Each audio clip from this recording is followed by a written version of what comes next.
నమ్మిక చొప్పున మీకు కలుగునుగాక. మత్తయి సువార్త 9వ అధ్యాయము 29వ వచనం. ప్రార్థనలో పరిపక్వం కావడం అంటే పరిపూర్ణమైన విశ్వాసంతో పాదం మోపేంత వరకు సాగిపోవడమే.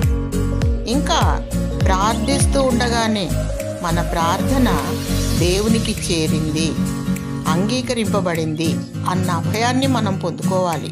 మనం ప్రార్థిస్తున్నది మనము ఇంకా పొందుకోకముందే, సమయము ఇంకా రాకముందే దానిని పొందినట్లుగా మనము కృతజ్ఞత కలిగి ఉండాలి. అడిగిన దానిని నిస్సందేహముగా పొందామన్న గట్టి నమ్మకము స్థిరపడాలి. దేవుని వాక్కుకైతే మార్పు లేదు.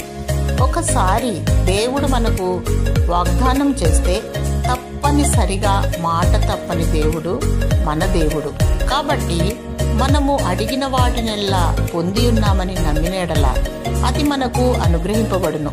దేవుని మాట అయితే మార్పు లేదు. నిలకడగా ఆయన మాట మీద మనము దృష్టి నిలిపితే అది మన పట్ల నిజం కావడానికి ప్రపంచంలోని ఏ శక్తి అడ్డుపడలేదు. దీన్ని మనసులో పెట్టుకుందాం. ఏ ఇతర సాక్ష్యాధారాలు లేకుండానే ఆయన మాటలు నమ్మటానికి మనల్ని మనము ప్రేరేపిస్తాడు దేవుడు. ఆ తరువాత మన నమ్మిక చొప్పున మనకి ఇస్తాడు.